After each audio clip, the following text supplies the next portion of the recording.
அனைவருக்கும் வணக்கம். நம்முடைய அட்நெட் பிசிக்ஸ் பை அருண் அப்படிங்கிற இந்த காணொலி சேனல்ல இன்றைக்கு நாம பார்க்கக்கூடிய கேள்வி அணு மற்றும் அணுக்கரு இயற்பியல், ஆங்கிலத்துல அட்டாமிக் அண்ட் நியூக்ளியர் பிசிக்ஸ். இந்த பாடத்துல ஒரு கேள்வி. இந்த கேள்வி 2021ஆம் ஆண்டு நீட் தேர்வில் கேட்கப்பட்ட ஒரு கேள்வி. என்ன கேள்வி சார்? 240 நிறையெண் கொண்ட ஒரு அணுக்கரு ஒவ்வொன்றும் நிறையெண் 120 கொண்ட 2 துண்டுகளாக உடைகிறது. சரியா? உடைவதற்கு முன்பு ஒரு நியூக்ளியானின் நியூக்ளியான் என்ன சார்? அதாவது அணுக்கரு இருக்குது, அதை நியூக்ளியஸ் அப்படின்னு ஆங்கிலத்தில் சொல்லுவோம். அந்த அணுக்கருவுக்குள்ள புரோட்டானும் நியூட்ரானும் தனித்தனியா இருக்குது இல்லையா? அதை ரெண்டைக்கும் காமனான பொதுவான ஒரு பெயர் தான் நியூக்ளியான். இப்போ உதாரணமா இந்த 240 ஒரு உதாரணத்துக்கு வச்சுக்கிடுவோமே, 100 புரோட்டான் எண்ணிக்கை, 140 நியூட்ரான் எண்ணிக்கை அப்படின்னு சொன்னா 100 + 140 240 நியூக்ளியான்கள் அங்க இருக்கும். நியூக்ளியான் சொல்லும்போது புரோட்டானையும் சொல்லலாம், நியூட்ரானையும் சொல்லலாம். ஓகே. சோ உடைவதற்கு முன்பு ஒரு நியூக்ளியானின் சராசரி பிணைப்பு ஆற்றல் 7.6 மில்லியன் எலக்ட்ரான் வோல்ட். உடைந்த பின்பு ஒரு நியூக்ளியானின் சராசரி பிணைப்பு ஆற்றல் 8.5 மில்லியன் எலக்ட்ரான் வோல்ட் எனில் இந்நிகழ்வில் வெளியேறிய மொத்த பிணைப்பு ஆற்றல் எவ்வளவு கேட்டுக்கலாம். சரியா? அதுல 4 தெரிவுகள் ஆப்ஷன்ஸ் கொடுத்திருக்காங்க. ஒண்ணு 0.9 MeV, 9.4 MeV, 804 MeV, 216 MeV. எது சரியான விடை நம்ம பார்க்கலாம். இப்ப முதல்ல உடைவதற்கு முன்னால் அணுக்கருவின் நிறையெண் 240.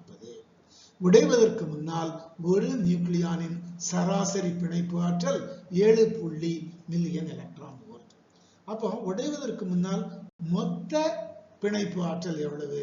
எப்படி சார் கண்டுபிடிக்கிறது? Very simple. ஒரு நியூக்ளியானுக்கு 7.6, 240க்கு எவ்வளவு? ரெண்டையும் பெருக்கிட்டா முடிஞ்சு வச்சு. படிக்கலாமா சார்? ஓகே. உடைவதற்கு முன் மொத்த பிணைப்பு ஆற்றல், அதை E1 அப்படின்னு வைத்துக் கொள்வோம். = 240 × 7.6. இது கொஞ்சம் வேடமாடி யோசிச்சு பார்த்தா எப்படி சார்? 24 × 76. அதானே? இந்த சைவர் அங்கதிக்கப்பட்டா 76 ஆயிடும். சரியா? இங்க 24 எப்படி போட்டாலும் ஒண்ணுதான். சரி. சோ 24 × 76 எவ்வளவு வரும்? 4 × 76. 4 7 28, 284 24, 280 24, 304. சோ 304ல 4 பாக்கி 30. 4 × 76 304, அதுல 4 போக 30. 276 எவ்வளவு சார்? 2 × 76 152. 2 75 150, 2 76 152. சோ 152. ஏற்கனவே முன்னாடி ஒரு 30 இருக்குது, அப்ப 182. சோ 182 4. அதாவது 1824 மில்லியன் எலக்ட்ரான் வோல்ட். சார் இப்படி 76 வகைப்படலாம் தெரியுமா? தெரிஞ்சுக்கிட வேண்டாம். அதெல்லாம் நியூமெரிக்கல் எபிலிட்டி நம்ம வளர்த்துக்கிடணும். ஓகேயா? எண்களோடு விளையாட கற்றுக்கொள்ள வேண்டும். சரி. ஒவ்வொரு துண்டின் நிறையும், அதாவது உடைந்த பிறகு ஒவ்வொரு துண்டின் நிறையெண் 120. அப்ப துண்டு எத்தனை துண்டா உடைஞ்சது? 2 துண்டுகள். துண்டுகளின் எண்ணிக்கை 2. அப்ப உடைந்த பின்பு ஒரு நியூக்ளியானின் சராசரி பிணைப்பு ஆற்றல் கொடுத்திருந்தாங்களா? 8.5 மில்லியன் எலக்ட்ரான் வோல்ட். அப்ப உடைந்த பின்பு மொத்த பிணைப்பு ஆற்றல் எவ்வளவு சார்? ஒரு துண்டுக்கு 120, சாரி, ஒரு நியூக்ளியானுக்கு 8.5. அப்படியே அதுல 120 நியூக்ளியான் இருக்கு, அதால பெருக்கணும். அதை பெருக்கிட்டு அப்புறம் அந்த 2ஆல பெருக்கணும். அப்பதான் 2 துண்டுகள் இருக்கு இல்லையா? அப்பதான் உனக்கு மொத்த பிணைப்பு ஆற்றல் கிடைக்கும் இல்லையா? சரி. அப்ப உடைந்த பின்பு மொத்த பிணைப்பு ஆற்றல் எவ்வளவு சார்? அதை E2 வைத்துக் கொள்வோம். 8.5 × 120 × 2. எல்லாத்தையுமே பெருக்கணும். 2 × 120 × 8.5. இது எப்படி சார் பெருக்கிறது? 2 × 8.5 எவ்வளவு சார்? 2 14, 2 1 17. சோ 2.85 17 பெருக்குனா 17 × 120 இருக்குது. இப்ப என்ன சார்? Very simple. 12ஆம் வாய்ப்பாடு தெரியும்.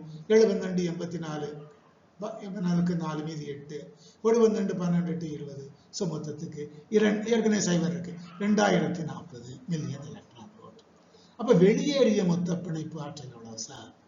E2 - E1. உடைந்த பின்னாடி எவ்வளவு? உடைக்கு முன்னாடி எவ்வளவு? 2040 - 1824. அப்ப that is equal to 216 million electron volt. இதான் gain in binding energy அப்படிங்கிறது. சரியா? சோ ஆக இதுல இந்த கணக்குல நமக்கு கொடுக்கப்பட்ட தெரிவுகள்ல 4வது தெரிவு, 4வது ஆப்ஷன் 216 மில்லியன் எலக்ட்ரான் வோல்ட் என்பது சரியான விடை. ஓகேயா? சரி, நம்ம இது வரைக்கும் இதுல 10 கேள்விகள் பார்த்துருக்குறோம்னு நினைக்கிறேன். இன்னும் கூட ஒரு 2-3 கேள்விகள் வந்து நம்ம பார்க்கலாம். 11, 12, 13 பார்க்கலாம். அதுக்கு பிறகு வேறு பாடத்தில் இருக்கலாம். சரி, அடுத்த காணொளி வரும்படியில் உங்கள் அனைவருக்கும் நன்றி, வணக்கம்.